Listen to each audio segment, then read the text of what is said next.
എൻ്റെ സ്വീറ്റിയുടെ ദയനീയ അവസ്ഥയാണത്. അവൾക്കിനി വെള്ളം മാത്രമേ കുടിക്കാൻ പറ്റുള്ളൂ, ആഹാരം കഴിക്കാൻ പറ്റില്ല.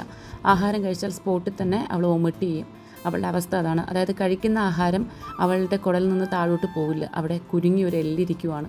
ഒന്നും ചെയ്യാൻ പറ്റാത്തൊരവസ്ഥ. എത്ര ഹോസ്പിറ്റലിൽ കൊണ്ടുപോയിന്നറിയോ, എത്ര ഡോക്ടർമാരെ കണ്ടു എന്നറിയോ, ഒന്നും ചെയ്യാൻ പറ്റില്ല പ്രൈവറ്റിലോ ഗവൺമെൻറ്റിലോ. ആകെയുള്ള സൊല്യൂഷൻ സർജറിയാണ്. സർജറി ചെയ്യണമെങ്കിൽ നമ്മൾ കൊച്ചിയിൽ കൊണ്ടുപോകണം. കൊല്ലത്ത് ഏതൊരു ഹോസ്പിറ്റൽ എൻഡോസ്കോപ്പി വഴി ചെറിയൊരു എല്ല് റിമൂവ് ചെയ്തു എന്ന് കേൾക്കുന്നു.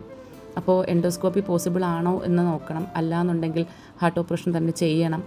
ആകെ വിഷമത്തിലാണ് നമ്മൾ. നമുക്കിട്ട് അവളെ രക്ഷപ്പെടുത്താൻ പറ്റുന്ന എന്തും ചെയ്യാൻ ഞങ്ങൾ വില്ലിങ് ആണ്. പക്ഷേ പോസിബിലിറ്റി ഇല്ല. എവിടെ പോയാണെങ്കിലും സർജറി ചെയ്താൽ അവൾക്ക് ജീവൻ തന്നെ നഷ്ടപ്പെടാം എന്ന് ഡോക്ടർ ഉറപ്പ് പറയുമ്പോൾ ഞങ്ങൾ കരുതി അവൾ പോകുന്നിടത്തോളം ജീവിച്ചു പോട്ടെ, നമുക്കായിട്ട് കൊണ്ടുവന്ന് അവളെ നഷ്ടപ്പെടുത്താൻ സാധിക്കില്ല.